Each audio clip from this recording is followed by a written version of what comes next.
Welcome to Beacon of Creation, a weekly podcast on game design through the lens of Magic the Gathering. I'm Tim. I'm Juliet. And I'm Redbay. Design League is coming up. What's the actual day on that? Starting up May 26th, the last Sunday of the month. We wanted to get excited for it, so we decided that we'd all jump on and actually redo one of the old Design League challenges, qualifiers. But before we jump all the way into that, I wanted Redbay to get us all caught up on what Design League means and why you might want to participate. Yeah, so Design League is a design competition hosted on the Beacon of Creation Discord server. You could kind of consider it maybe a little step up from our monthly design challenge. We have qualifier challenges, and in that, there's a prompt, and you get to make one card for it, just like a design challenge. And then I guess where the thing starts to separate is at that point, your card gets judged by our panel of esteemed judges. Both Tim and Juliet have been judges for the Design League. And then if you win a qualifier, you get a slot in the tournament. And the tournament is 8 people doing 3 to 4 challenges. They get progressively larger and more difficult, and we gradually eliminate people every round until there's only one person left. So some of our previous winners have been Raidzel and Platy people, and their username is a special color on the Discord server, and they get all the bragging rights that they could possibly keep in their pockets. Love it, yeah. And it's very exciting because it's a little more stakes. You're kind of competing against other people, and you want to make the best card, and it's really satisfying for people when they win.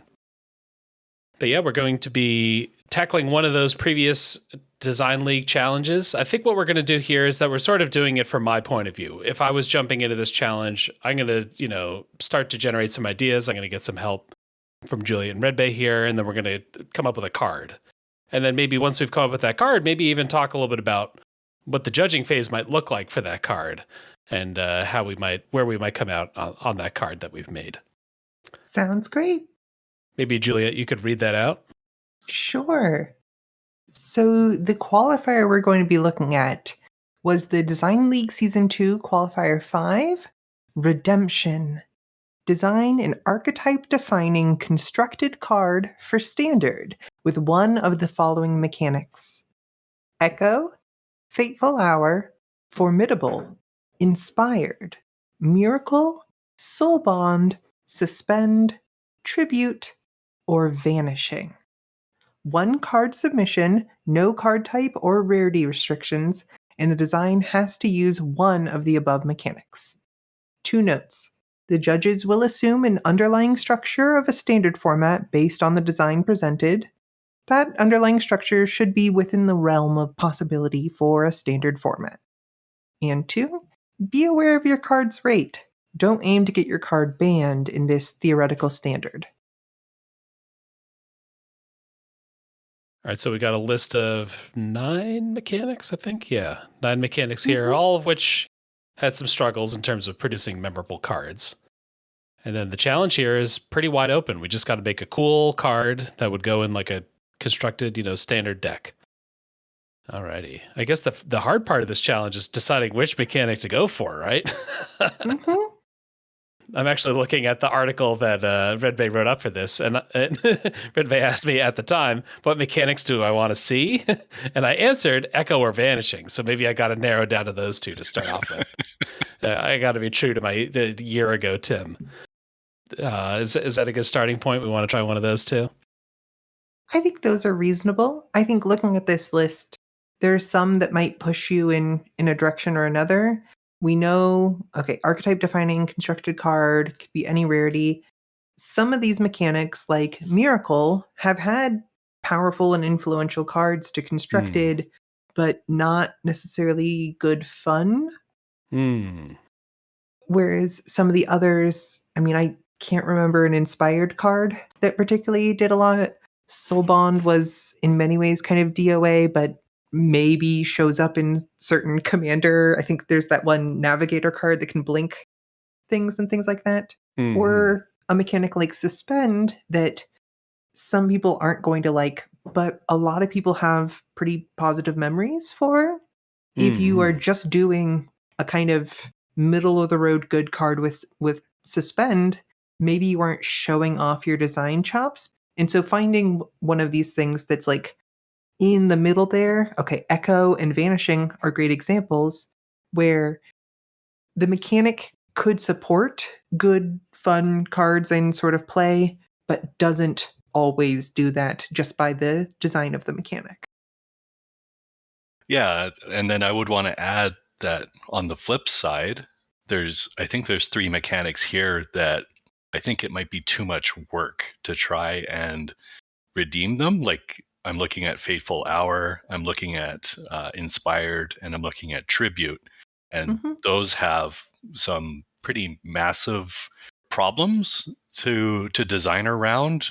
It's hard to imagine like a Fateful Hour deck that's gonna really be or at least high functioning in a constructed environment. So it might be almost too much of a reach to try and get a design to a place where somebody's going to look at it and be like, I believe this. I think this could be a standard player.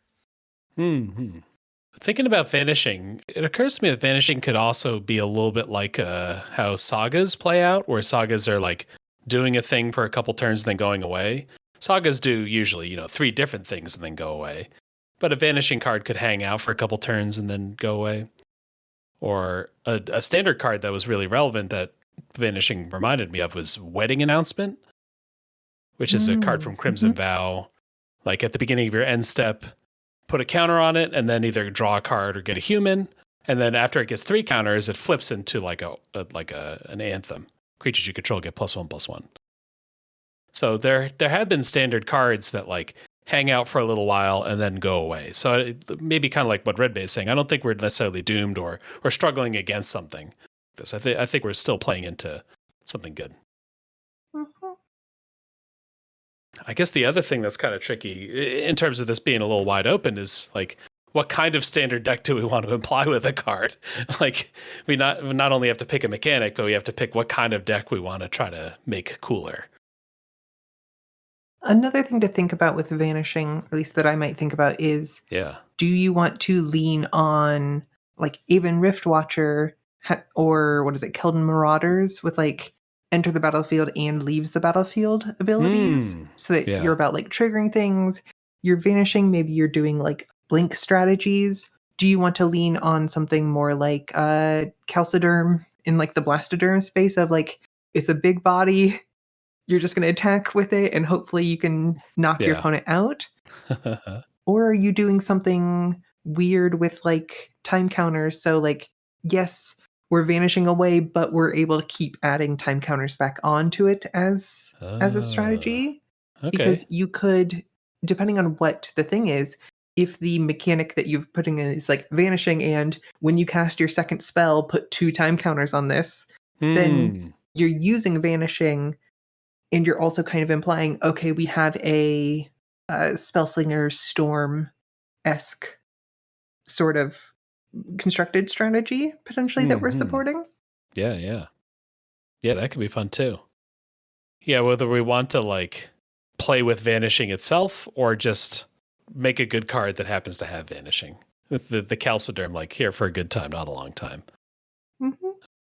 I mean, Keldon Marauders is a cool design.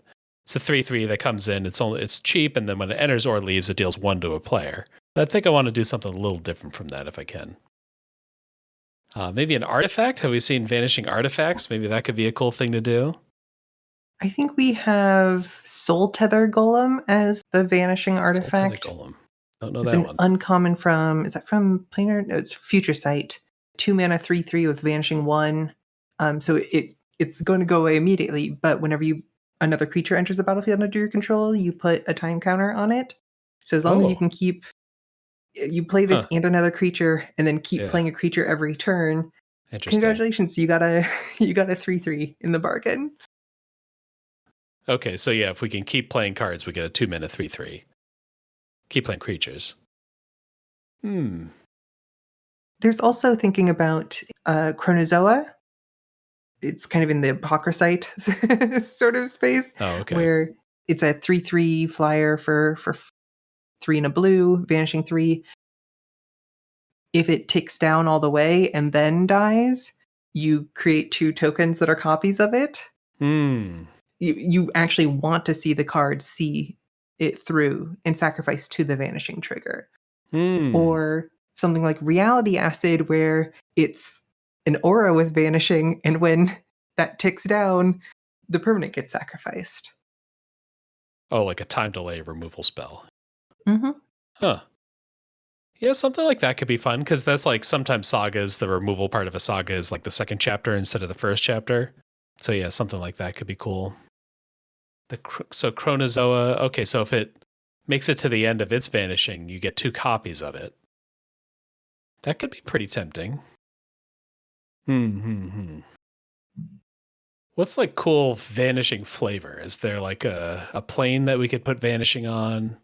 Because initially it's sort of just time spiral meta, like it's about time and you're running out of time and everybody's running out of time. Instead of Daybound, Nightbound, you could look at what vanishing would look like either on a thing like Innistrad, like instead of Fateful Hour, it's vanishing, you're running out of time before, the monster gets you. Or Laura and Shadowmoor, instead of exploring Daybound, Nightbound there, you could look at, hey, we've only this amount of time before the Aurora happens and it sweeps all of our lives kind of to the side. I guess there you could get into like, what is the Aurora? So like, then a bunch of creatures transform or change or something like that.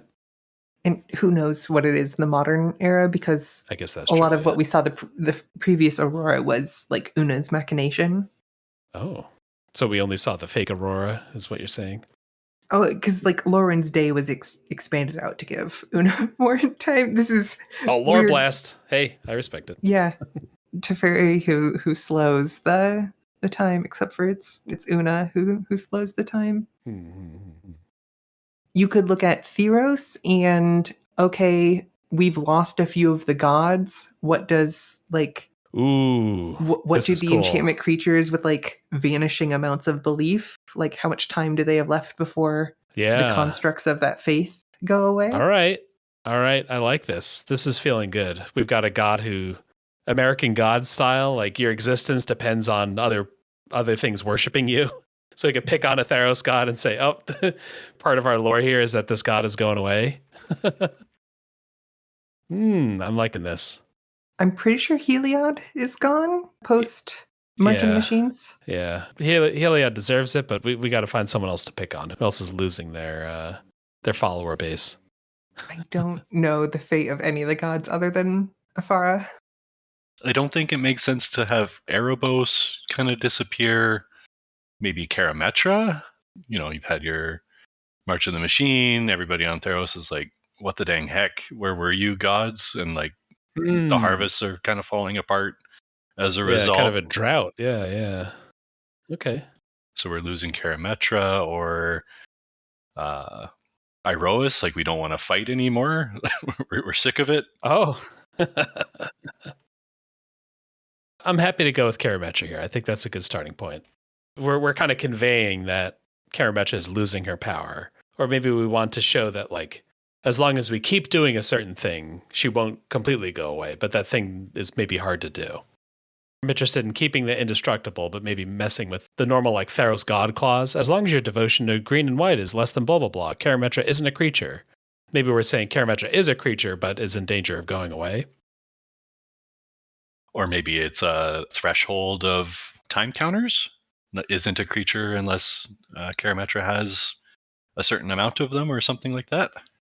Oh, okay. Yeah. Vanishing already does based on a certain amount of time counters. Yeah. Things go away sort of thing. I might think you could totally design a god here, but I would think more about like what's a cool artifact, in the style of like the Bident of Thassa sort of space, or like what's a cool thing that Karametra was bestowing on the people and that it's going away rather than just showing the god disappearing. But you could also do something with a god disappearing, because like indestructible and vanishing is a fun combination Yeah. together. I don't know. I kind of want to take like a swing here at something that's like you're going to read that and say, "Oh no, this god's going." Like it actually be kind of compelling and interesting that they're. Maybe I shouldn't be killing off characters, but I think that's what I'm going to go Oh, forward with. I think it's fun to kill off characters. I think Yeah, it's yeah. also sometimes the like cards that are pushed for constructed aren't necessarily the like legendary creatures because the legendary creatures already have like a demand market attached to them. As long as they do something cool, they don't have to do something pushed strong Okay. because of like the commander market and that sort of thing. Of course, we've also seen cards like various Heliod's be, very successful in constructed combo sort of situations. Yeah, I guess I could see the like maybe product strategy argument that if we're going to print 5 gods, we want them to be commander shots because that's like going to, really motivate people. But I think like people have been sort of enjoying using a couple legends in standard decks and like sometimes legends mattering a little bit. So I think kind of in the interest of getting this card going, I think I'm going to lock into being Karametra the card. Though I think we're seeing all the different constellations of possible designs spiral out in front of us. We're all very inspired, but I just kind of want to start working on a card. The thing that I'm like thinking about, I'll talk a little bit about this as Tim starts to brainstorm designs for the Karametra. One of the things that I, as a judge, often am looking for, not to the total exclusion of all other factors, but is the narrative of a card or narrative of a group of cards together, the sort of play experience as it connects to the, not like the magic story, but the story of the cards together. The story of my elf deck is my elves coming together to fight against the zombies or the Phyrexians or whatever. The story of a cool deck that involves like completion and everything is, oh, I have this unstoppable machine oil counter horde that's going to do some subversive things. And that those kind of stories of gameplay can be something that can be crafted for especially limited and standard environments where you have a smaller pool of things.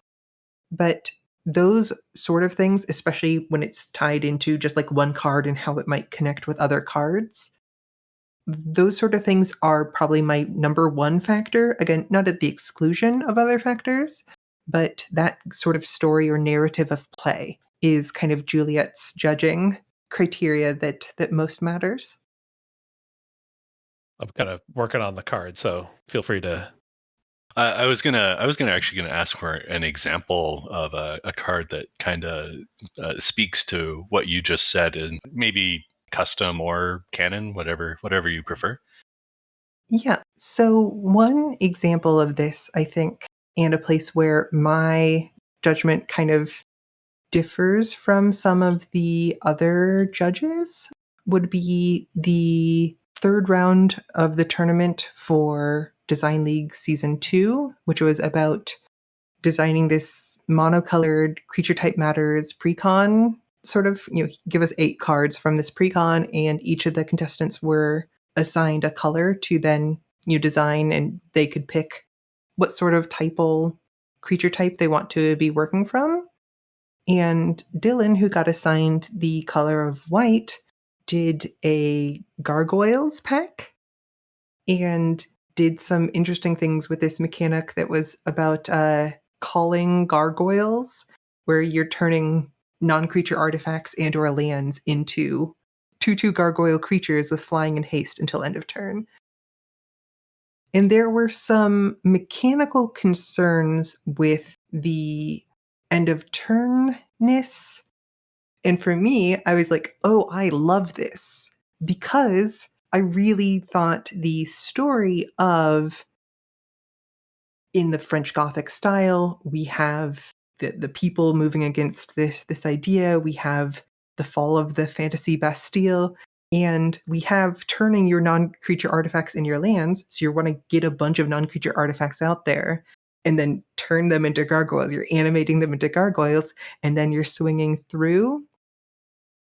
In the story of that, I think, was successful enough for me that balanced against the potential flaws in the design. Dylan didn't win that challenge, I should say, because other judges are also going to judge you a lot on the specifics of how you cost things, the specifics of, how you play things, assuming that it's already gone through play design. It's already been kind of developed with that sort of eye. And I will also be thinking about these things, but this is an example of me saying, hey, if the story is interesting enough, we can make the mechanical gameplay work.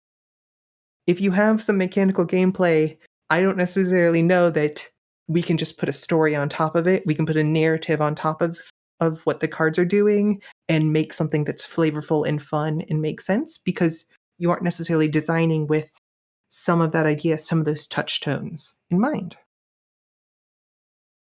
So I don't do as much of the judging for these challenges as Tim or Juliet or some of our other judges do, but I know that when I'm Shout out to Kaio. Yeah, for sure.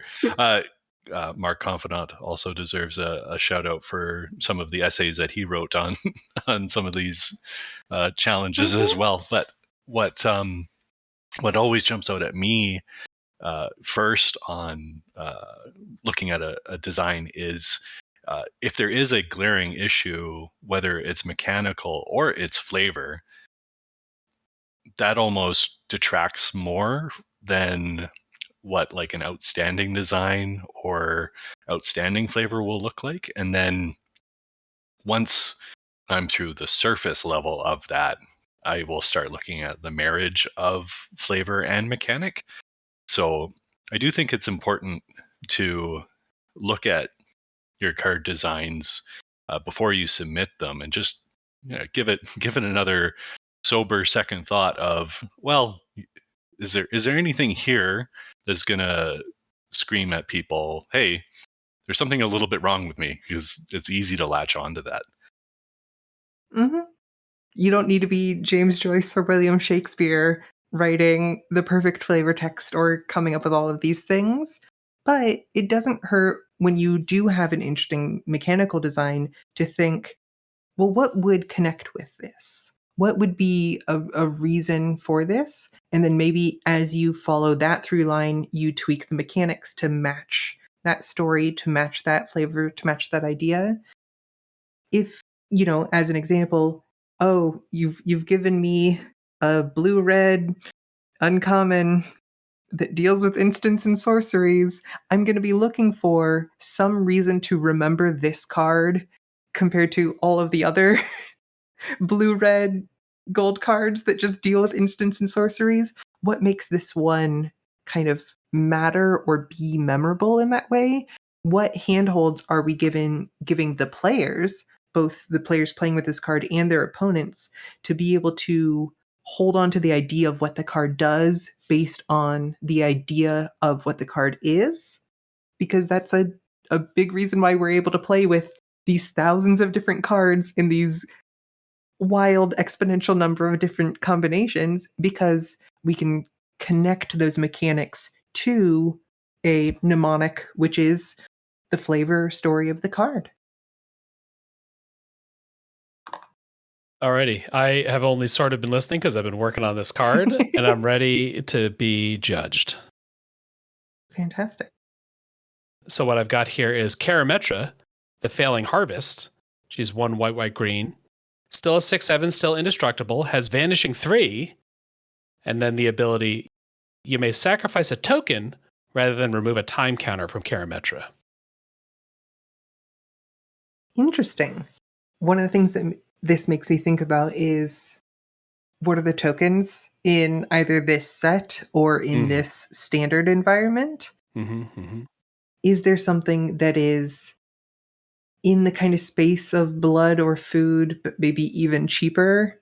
Maybe we're in the roll space where we're just pushing a bunch of these out there, or we've got Eldrazi spawn, or something in that space of, we can just pump out a bunch of these tokens and then we're spending them for this? Or are there tokens that have when this dies effects that we're tying into this sort of card?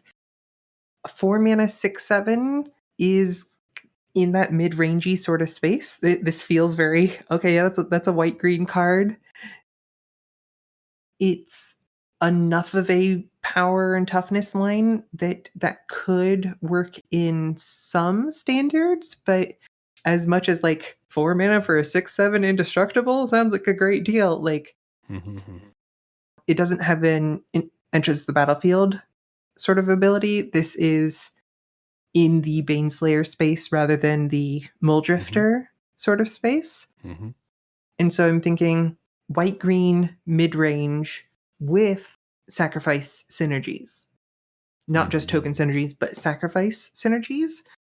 I don't get a perfect feeling for, and this is like venturing into criticism, but I don't intuitively know what sort of standard archetype this is like a archetype defining card for.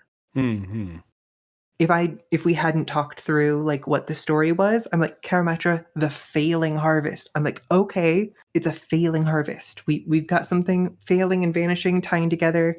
I can remember this card. We're harvesting up the tokens to try to get more time, or to try to cut our losses so that the meager harvest can still feed our non-token creatures and things like that. As an extra kind of level, how clearly am I envisioning what the designer had in mind? Was the designer just putting some text on there and assuming that we'll read something into it? Or did this have an intentionality? Is this showing off, okay, I can envision a novel but reasonable constructed archetype? That's all great. Yeah. I'm going to be a good contestant, not defend my design until I hear everything that you all have to say. Yeah, I'm going to echo some of Juliet's sentiments in that I appreciate the name that you used with the failing harvest, that it's important to use the card name to say a lot, especially when we're talking about, like, I'm guessing that this is like a mythic rare. We got like 8 lines of text when you include the vanishing reminder text. So there's not going to be a lot of space there to fit additional flavor. So we got to use what little we do have to do a lot. What I also appreciated, and we haven't gotten into it with is that the Design League allows for all types of submissions. So text only, render with no art, but I can picture Karametra kind of like fading, and it's a dire situation. That's kind of the nice thing about not including an art with the render. You let the judges kind of fill in that blank for you. Tokens are so ubiquitous now in Magic. Like every card seems to create either a treasure or another token creature, and that's something that's very green-white. Every creature spawns off 2 or 3 tokens. So I feel like this thing has probably the fuel it needs. Where those token decks tend to struggle is closing the game out. And a 6/7 indestructible, it can be an abyss, but it can also just be something that's totally ignored. So I don't know if this is necessarily the right punch that you need at the top of a token-based mid-range deck. Sorry, what I really liked about the rules text that you used, I know that was probably just ad hoc, was you may sacrifice a token rather than remove a time counter. So you don't have to put in that very space-consuming sacrifice a token. You can only activate this once per turn, only activate as a sorcery, yada, yada, yada. It tells you exactly when you have to do it, which is great. It was great to hear all this feedback. The thing that I ran into almost immediately working on this is that the vanishing reminder text is gigantic. I kind of sometimes think of the like god text in Theros being a little heavy, like as long as your devotion of green and white is less than 7, blah blah blah, isn't a creature. Like you have to get past that to read the rest of the card, and vanishing is like a full double that. So at first I was starting with like a clear homage to Karametra. Whenever you cast a creature, blah, blah, blah, blah, blah, get a food token. And then if you have 5 food, something, get a vanishing counter. But the rules text size was going to be way too big. So I had to find a way to word something about eating food or eating counters. That was, one medium-sized sentence. Mm-hmm. It is interesting to think about an indestructible 6/7 because outside of like toughness reducing effects, this might as well be an indestructible 6/2 or an indestructible 6/100. I just went with her previous size of 6/7. But yeah, I guess maybe if there is removal, that is virtue of whatever it's called, that -3/-3. Oh, okay. Well, she could survive that pretty easily. But it's not like this is the first god to ever have indestructible and a heavy sort of toughness. Gods typically come in cycles. How much do I envision there being a bunch of gods with vanishing, more than likely, and interesting ways to like execute on that? And I can envision a few of those, and maybe that's all it's like, okay, this is the allied gods that we're showing, or there's 5 of them that are going away and 5 of them that are sticking around but changing and adapting to be a Roman pantheon now, or who knows what. It's also jotting this card down into a render. The text size on the title actually ends up getting squashed by the long mana cost and the long text. And that's like a very marginal thing. Yeah. But if you have more than 20 minutes to design a card, if you are engaging with the design league, you have more than 20 minutes. This isn't always a design rush live on a podcast. Yeah. Things to keep in mind are there places that I can cut text? Yeah, are there places that I can do less rather than more? Personally, looking at this card, I would love you may sacrifice a token rather than remove a time counter from Karametra when you do gain 3 life or something like that. But at the same time, less is more when it comes to text in a text box. You want a unique gameplay experience with as few rules as it takes to get to that unique gameplay experience. And last but not least, thinking about vanishing, because it does take a second to think about. This comes in with 3 time counters. One of them gets removed by the time this can attack because it doesn't have haste natively. And so you have 1 attack with it on 2 counters, 1 attack with it on 1 counter, and then it's gone. Obviously, we have a way to like sacrifice tokens to kind of perpetuate this. But this card on its own is only ever going to swing for 12 and only by turn 6. And so those are just the other things to think about. Okay, how often is this plausible in a standard if this doesn't, like a Siege Rhino or something like that, this doesn't stabilize you necessarily? And so those would be things that would make me go, I can envision a hypothetical tokens sacrifice mid-range white-green deck, but this doesn't sweep me off my feet into archetype defining. This makes this archetype possible. This is the like enabler or payoff that this archetype really needs in order to succeed. If this was in a deck, would I call that deck, oh yeah, that's my green-white Karametra deck? Or is that deck going to be named after something else? Yeah. And so even after, for the listener, if you're engaging with Design League or anything, any sort of design challenges, you can think about the original parameters, you can come up with a card concept, you can tie some mechanics into flavor, you can do all of these things. And then when you've got a product, go back and reread the challenge another time and see how well the card that you've put together fits the actual parameters of the challenge, and see whether, okay, are there ways I can tweak this successful package, this successful marriage of flavor and mechanics to also, like, as best as possible, show off my design skills and fit what the challenge is specifically asking for. Yeah, this feels more like a looking at my own card, feels more of like a 2 of in a deck that supports it pretty well rather than the like 4 of defining card. Mm-hmm. It's a cool card, Oh, but yeah. it might not win a qualifier like this. Yeah. Well, and speaking to Juliet's, like, hey, you've gotten to a point where you feel like the card is good for the challenge. What also separates Design League from a lot of other competitions of its ilk is that you can actually post your card in Beacon of Creation's Design League channel, or you can post it in our card critique channel, and your fellow competitors, people that have no stakes in it, are usually pretty happy to say, hey, well, did you think about this? And did you think about that? So Tim's even doing the hard mode of having to do this really fast and then get no additional eyes on the design before submitting. So that's another fun part of our Design League.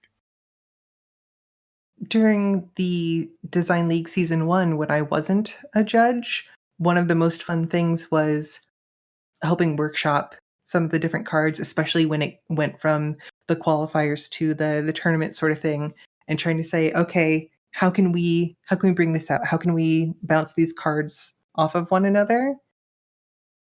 As a judge, one of the hardest things is going to be like not chiming in, being like, have you considered going this direction with your card? But there's a vibrant community both here and elsewhere that you could be taking a look at and getting feedback on some of your cards.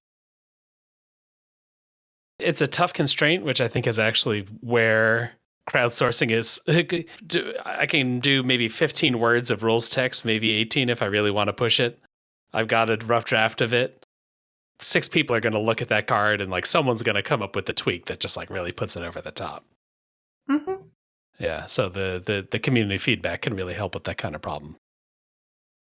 We've certainly seen a lot of the qualifying winning cards are 5th drafts or 10th drafts of an idea that have been bounced around, and you come up with a different thing and then you keep working on it. Or some of them are, I came up with a good idea, it was there. All right, that's about it for our little Design League hype session here. Getting into the mindset of what it takes to like go from like something that meets the challenge to something that maybe goes all the way over the top to actually take a qualifier and get that spot in the tournament. I do want to remind everyone before we get out of here of this month's design challenge. So if you do want something that's a little more laid back, a little less competitive, or maybe even a little bit goofier, we've got the May challenge of You May Cast It. Design a Cascade card for 60 card play. Hey, 60 card play, we were just talking about that, for a combination that hasn't had it yet. Blue, red, white, black, and black, green are the 4 color pairs that haven't had one of these 60 card constructed compatible Cascade cards. So please design one of those for us. As usual, we got some bonus points if you want something to start off of. As we saw in this episode, it can be kind of hard if you don't have these kind of bonus points to give you a kickoff point. Sound the Alara, give the card Alara flavor. That was last month. Don't make it a flower. Don't make it a Mayflower. And then Mayhem, care about or use cards in graveyards. And then as a final, this isn't a bonus point. This is just like an actual rule. If you want to use Discover instead of Cascade, you can do that as well. Let's do May 31st. And as usual, I'm always excited to read those out on air. Have you guys jumped in with your challenge submissions yet? Yeah, I went with a weird sort of design that I do think mechanically works in the rules. It doesn't hit all of the bonus points, but in flavor, it comes close to them at least. Alrighty. Oh, I'm scrolling Vampire Cat. All right, I won't read any more. Mm-hmm. I'll save the rest of the energy for the pod. What if a Jund Bant card was white-black? Jund Bant. Okay, I'll get excited. I'm properly teased. I gotta say that what was very funny to me was that was last month. Don't make it a flower bonus point. I started immediately making flowers for the design, and I was like, wait a minute, no, I can't. It's not supposed to.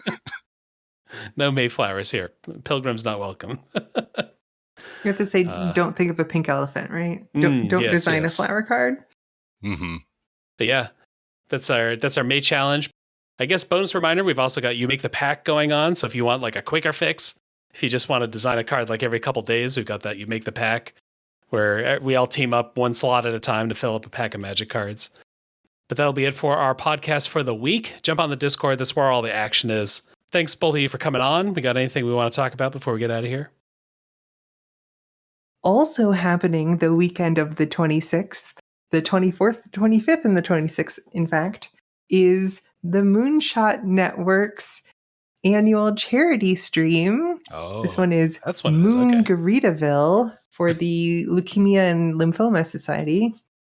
It's going to be wild. I just found out the blocks that I'm going to be on, and I'm really excited for Trivia Wizard. Last year I was way too sick because I had COVID to be able to engage, and so I'm really excited. Hades, Balatro, we've got a lot of really fun stuff going on. So come check that out at twitch.tv/Moonshot Network this 24th, 25th, and 26th. That's Memorial Day weekend. Oh, very excited for that. Moon Garita. What was it? Moon Garitaville. So last year we did the Moon Carnival. Okay. Wacky ducky do. Let's go to the moon. This year we're heading to the beach for Moon Garitaville. it's like Margaritaville, but yeah. Moon. The beach on, what is it? The Sea of Tranquility on the moon. I'll get my shaker and salt. Mm-hmm. If you need to get in touch with any of us to ask us about these challenges or anything else, we're all in the Discord. And most of all, thanks for listening. And always remember, the cold open can happen to you.